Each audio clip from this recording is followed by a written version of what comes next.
Hey guys, it is the Gaming Ronin here. 7.2.1 patch notes are out. That's the main thing I'm going to say. There's no real giant changes to combat styles. There's three main things: Annihilation, Watchmen. Apparently, we were supposed to only be getting 35% healing whenever we use the Melting Sensor or Draining Sensor mod for damage that we deal with Force Rend and Melt Rend. That's supposed to be the case now. Currently, we are only getting 35% heals back. So there's no real change. All that's actually changing is supposed to be the description is correctly saying that it's 35%. Currently, it says 50%. So I will be testing numbers. So if everything is still the same, then yeah, we've always been getting 35%. And now it just reads that, yes, you get 35% rather than the 50, than what it says now, which is 50%. If it is less, then we got a nerf. Thanks, I guess. The healing part of Melting Sensor, Draining Sensor has always been bonus, so it's not that big of a deal. But that's probably the only actual, like, if there's a nerf anywhere in the combat styles, that's it.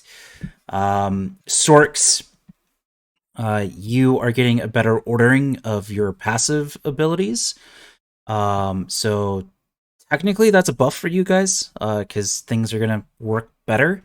They're being put in a logical order for you guys, so it should be running technically better, which means it is a buff. Same abilities, you're getting the exact same abilities. You're not getting anything new. You're not getting anything different. It's just they're rearranging things to make things work better and play nicer. So it's a very light buff. It's the lightest buff you could possibly get. And then Mercs and Mandos, it's some weird thing with your level 68 ability tree line. I think it was like if you were just now logging in for the first time to 7.2, like you were getting all of level 68, I think. I'm not quite sure, but whatever is going on there, it's being fixed or and slash removed, so that way you only get the one choice, I believe. I'm not 100% on sure on it, but those are the highlights of any combat style changes. Everything else is visual changes to animations, or tooltip descriptions being shortened or worded better. That's about it as far as that is concerned. And then, of course, we have the highlights. 64-bit game client. We've been on a 32-bit game client all this time. We're finally swapping over to that, as well as the servers are being put onto the Amazon servers. So hopefully connection will be much stronger, and that will help. And the 64-bit and being on the Amazon servers should help some of the desync. The game will now start using more of our RAM, things like that. So things should be a lot smoother. Things should appear that way. I would still expect desync. This is just the initial swap to it. That's really all it is. But even just the swapping to 64-bit is going to greatly improve a lot of the game's kind of the game's just stutteriness. That it should fix some things. It's not gonna. I'm not gonna say like game's fixed. No. Do expect some level of desync. Do expect the typical features that we get to enjoy here in SWTOR. Credit economy initiative. Using your quick travel and going from your stronghold to a planet and a few other things are going to cost money, as well as repairing your gear is going to be a little more expensive, and your durability, like they're making some changes to that. I am kind of against the changes that they're deciding to go with for making us use more of our credits, just because this affects kind of mid tier players, players that have been playing for a little bit, but not that long. This mainly affects you guys because you just don't have enough credits built up. for this change to really not affect you. Because your quick travel, it's going to cost anywhere from 100 credits to 5,000 credits to use. And if you haven't been smart about earning credits or have a good credit earning plan, uh, this can eat through your reserves pretty quickly. So do be smart about using your quick travel, and do start looking into how you can earn credits in the game. Just a real easy one to do is to do story mode operations, and every 4,000 tech frags that you earn, go talk to. There's a vendor on Fleet that sells an OEM and RPM. These are materials that we use to create gold augments. They sell for hundreds of millions of credits. Go buy those and then put them on the GTN, sell them, or just put them up in trade chat. Someone will take you up on them, and you'll make hundreds of millions of credits, and that will help make this a lot easier for you. And story mode operations, guys, don't be intimidated by them. You can be carried quite easily. Do be a little honest about your experience with story mode. That way players aren't like, what the heck, why don't you know anything? And then you don't feel bad. Just, being honest about it. Most players are like, okay, not a problem. We can carry you. Okay? So, and you don't really need to know anything. These really are very easy. Just for story mode, all mechanics are pretty much turned off. And you just have to attack the boss. That's really all you got to do. So it's a very easy way to make a lot of credits. I know this is perpetuating the inflation issue, but I really don't like this change that they're doing, because it does hurt poorer players and more newer players than it does hurt players like me that have been playing for years and years and years and have billions of credits.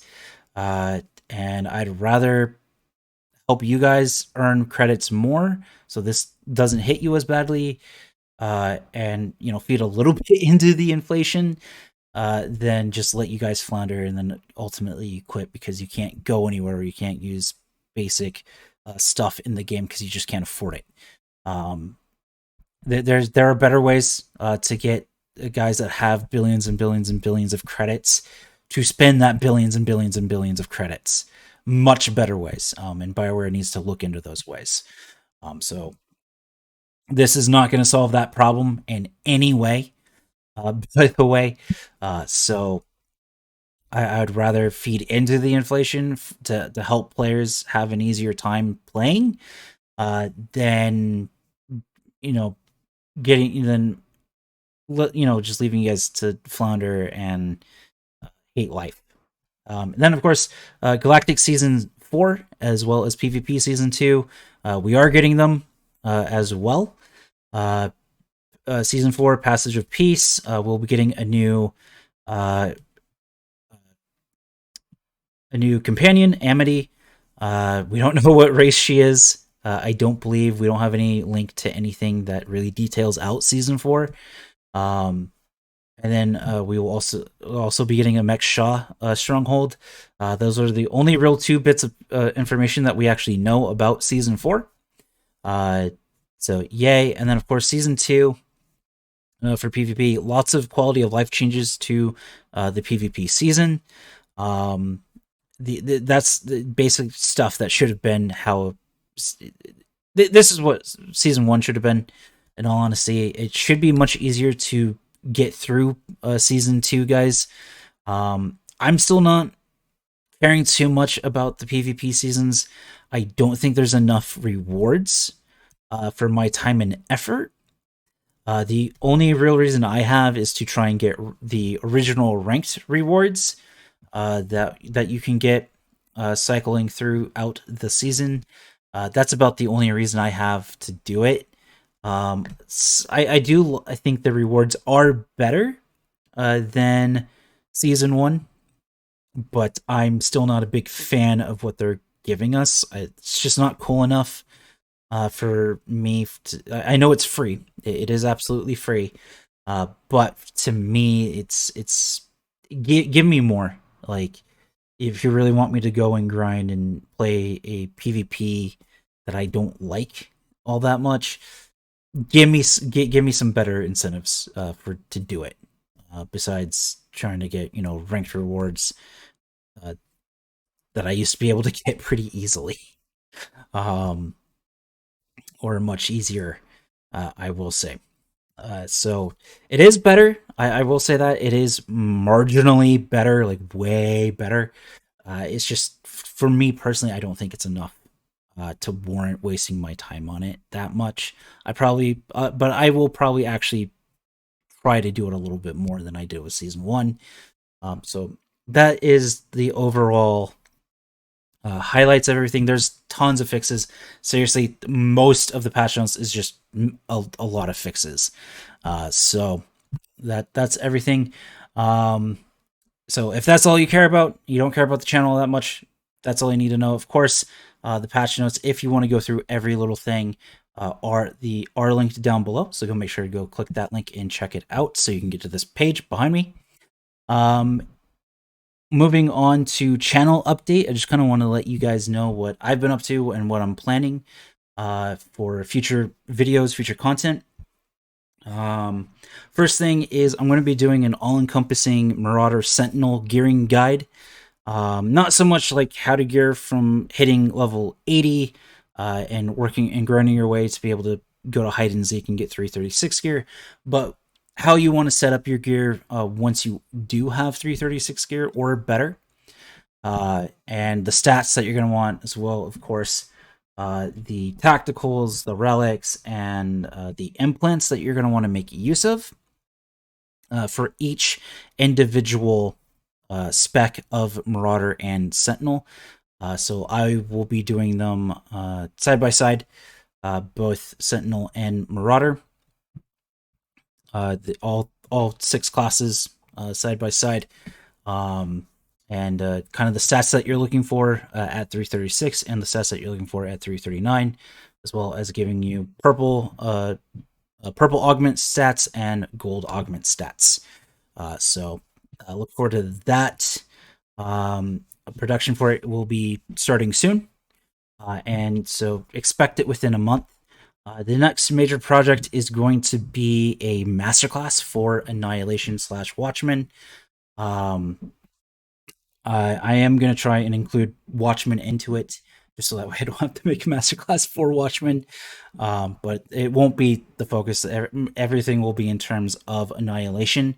But I will have visuals for Watchmen, so that way Watchmen players can follow along too. Yay. It will be a series. I will be breaking everything up into parts.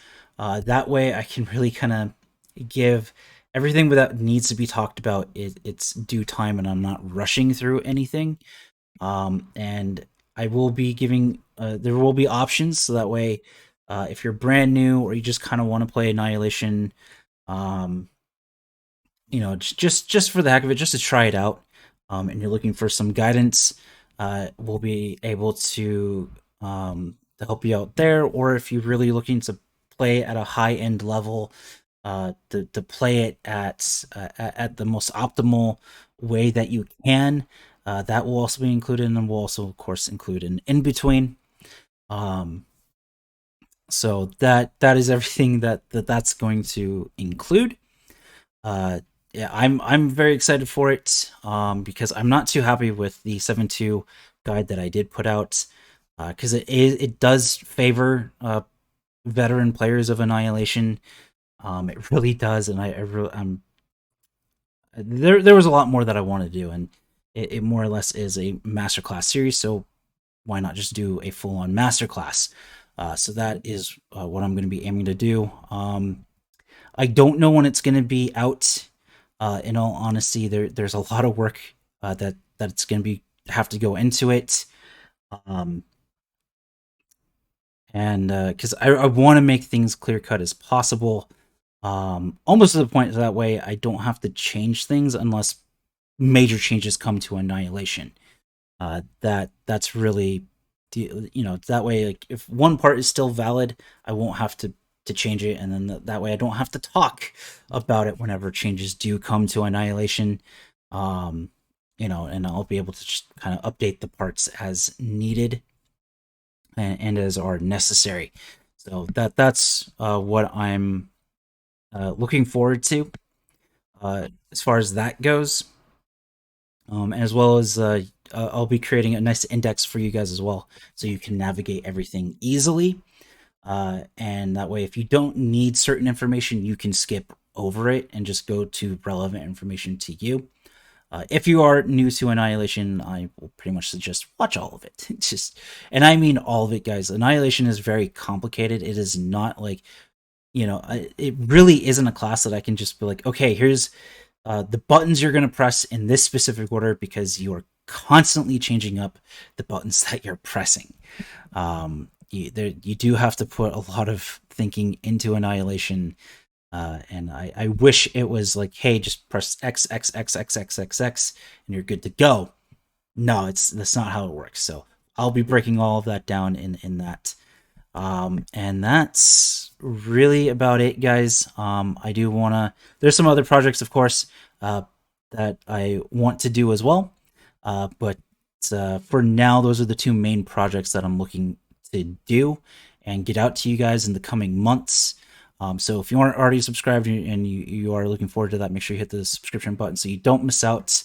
And do let me know your thoughts down below.